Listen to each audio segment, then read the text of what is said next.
yang aku baca kok ya.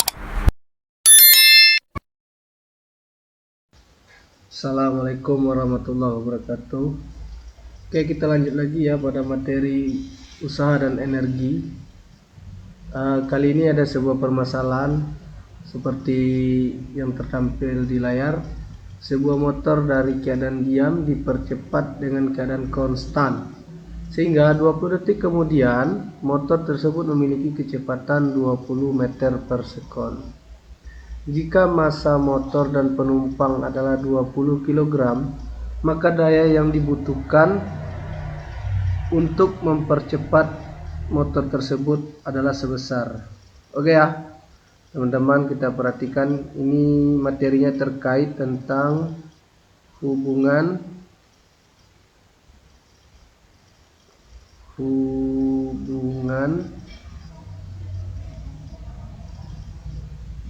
usaha dan daya. Oke, sebelum kita masuk persoalan, kita buat dulu diketahui.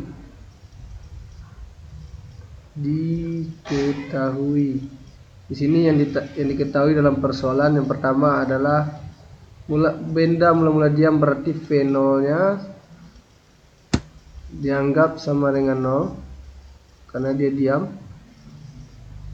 Kemudian setelah 20 detik, T-nya itu adalah 20 detik atau sekon ya. Kemudian kecepatannya menjadi 20 meter per sekon, berarti VT-nya 20 meter per sekon. Jika massa motor dan penumpang adalah 200 kg, massa berarti 200 kg, maka daya yang dibutuhkan untuk mempercepat motor tersebut adalah sebesar. Yang ditanya adalah daya, berarti ya P ya simbolnya. Nah, perhatikan, kita lihat hubungan usaha dan daya. P itu sama dengan usaha dibagi dengan waktu. Ini hubungannya ya teman-teman ya. P adalah usaha dibagi dengan waktu. Nah, kita tahu persoalan di sini terjadi perubahan kecepatan ya. Terjadi perubahan kecepatan, yaitu yang mula-mula V0-nya adalah sama dengan 0, kemudian naik menjadi 20 meter per sekon. Nah, berarti ini menandakan dia GLBB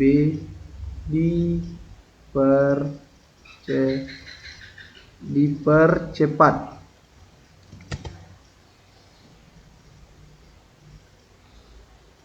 Nah,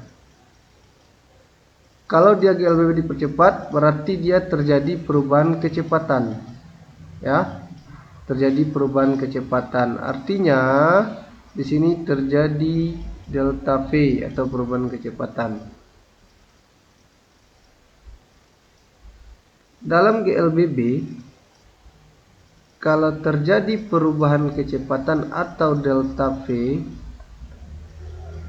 kecepatannya, nah, maka ini dapat diasumsikan akan terjadi perubahan energi kinetik ya. Perubahan energi kinetik. Nah, gitu ya teman-teman ya. Nah, kenapa? Karena dia terjadi perubahan kecepatan. Karena dasarnya EK itu atau energi kinetik itu setengah mv kuadrat. Nah, ini dasarnya ya. Oke, kita lanjut. Maka untuk mencari usaha, kita kaitkan dengan perubahan energi kinetik. Kenapa? Karena dia persoalannya adalah GLBB.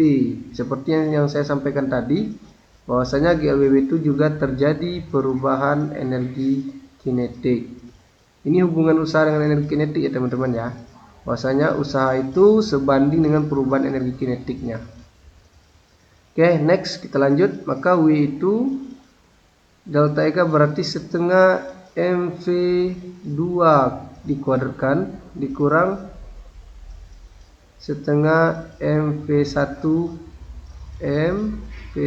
kuadrat.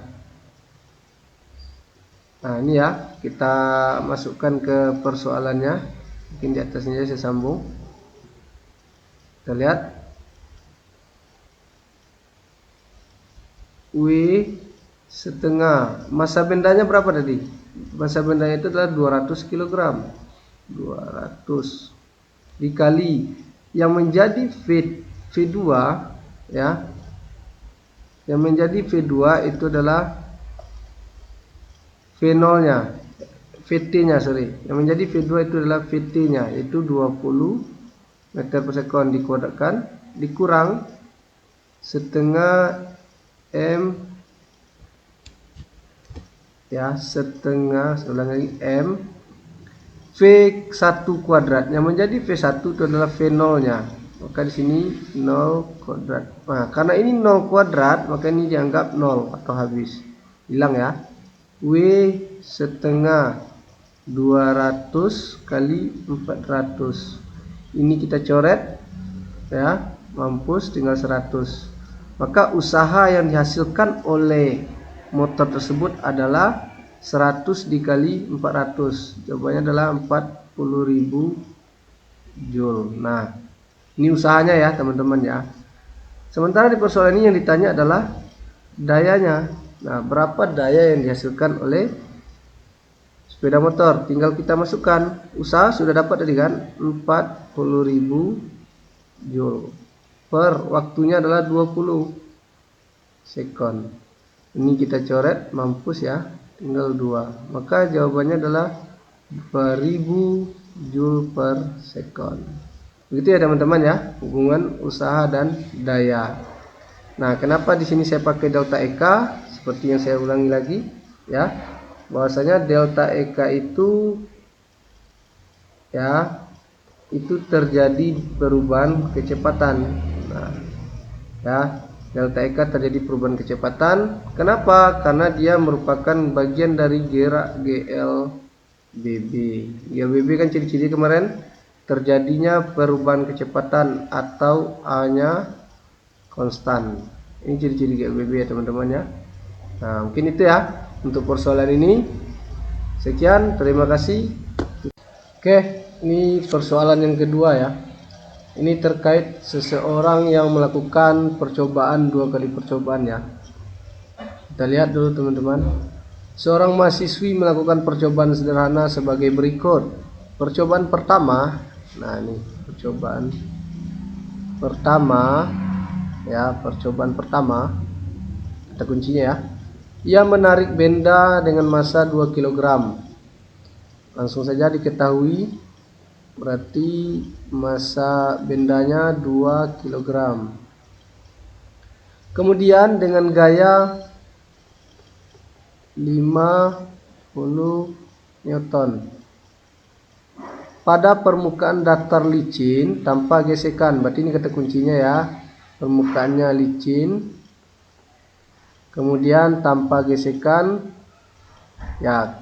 Kemudian satu lagi, dia dari keadaan diam, artinya V0 nya 0.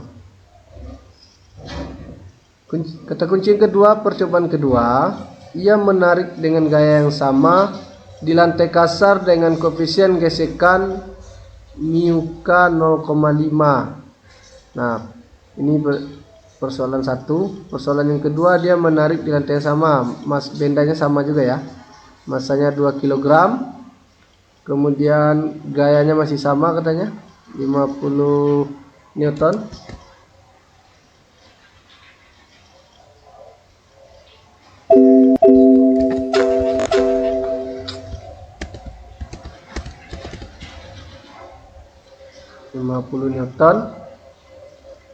Kemudian hanya bedanya dia di lantai yang kasar. Lantai kasar. Kalau lantai kasar berarti dia ada gaya gesek. Gaya geseknya μk. Kenapa μk? Karena benda dalam keadaan bergerak.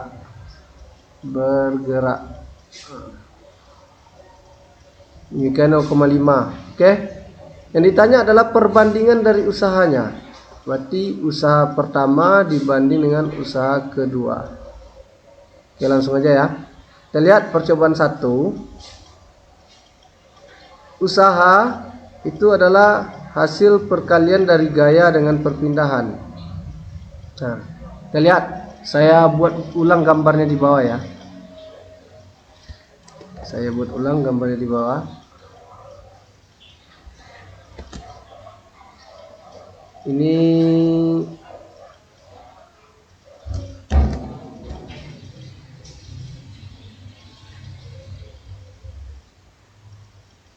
dia menarik dengan sudut 60 ya. Nah, ini berarti F cos 60 karena dia dekat dengan sudut. Ini F1 ya. Kemudian sampai dia berpindah sejauh 4 meter. Nah, ini 4 meter ya teman-teman ya. Nih, ini sebelum ya saat menarik, kemudian ini sesudah telah ditarik. Pertama dia di lantai yang licin, kita lihat. Di lantai yang licin artinya gaya gesek tidak ada ya. Maka W itu gaya yang bekerja dikali perpindahan, W1 ya. Gaya yang bekerja di sini adalah gaya F cos 60 dikali perpindahnya 4 meter. F-nya kita tahu dari di persoalan 50 kali setengah, cos 60 setengah ya, kali 4. Ini habis. Sehingga dapatkan gaya usaha yang dilakukan di percobaan pertama adalah 100 Joule. Ya, ini lantainya licin. Kemudian kondisi yang kedua, saya gambarkan lagi. Kondisi yang kedua, anggap ini bendanya. Ya, ini masih ditarik dengan gaya membentuk sudut ya, 60, gaya sama katanya. Sampai kondisi keduanya di sini. Ini B ya, ini A. Jaraknya sama, 4 meter. Cuma bedanya ini lantainya kasar. Jadi tarik ke kiri. Ingat, benda yang lantai kasar itu gaya geseknya melawan arah tarikan kita. Berarti gaya gesek di sini ya. F gesek. Maka untuk usaha percobaan kedua, W2 itu sigma F kali perpindahan. Gaya yang bekerja di sini adalah F cos 60. Karena dia berlawanan arah dengan gaya gesek F ini ya. Ini F cos 60 jadinya ya. Maka dia tandanya kurang gaya gesek dikali dengan perpindahannya yaitu 4 ya, perpindahannya 4. Oke, kita lanjut. Gayanya sama, 50 cos 60 setengah. Nah, gaya gesek ini kita harus tahu gaya gesek itu adalah koefisien gesekan kinetis dikali dengan gaya normal ya, dikali 4. Oke, ini coret mampus ya, 25 Newton kurang gaya normal sesuai dengan hukum 1 Newton. Nah, Newton sigma F sama dengan 0. Kalau benda itu dalam keadaan setimbang atau diam, maka yang gaya berlaku ada gaya normal, ada gaya berat. Maka di sini N kurang W sama dengan 0. Maka N itu dianggap sama dengan W.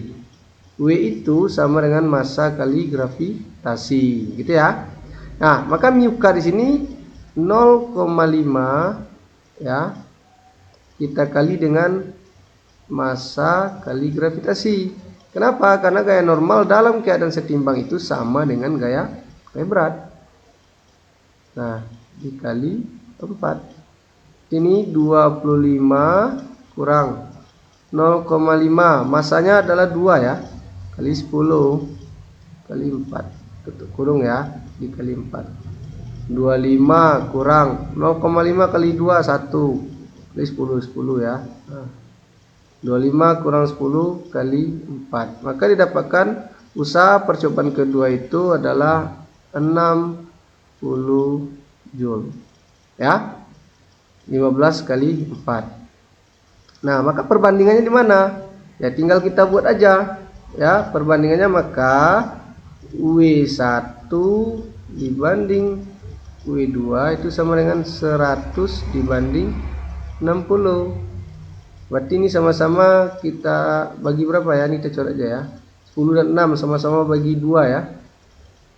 Berarti 5 dibanding 3. Nah, maka usaha yang dilakukan dari kedua percobaan tersebut adalah 5 dibanding 3. Begitu ya, teman-teman ya. Jadi intinya dalam persoalan ini harus memahami juga materi tentang hukum 1 Newton. Oke, mungkin kita akan berjumpa lagi di video selanjutnya. Terima kasih. Wassalamualaikum warahmatullahi wabarakatuh.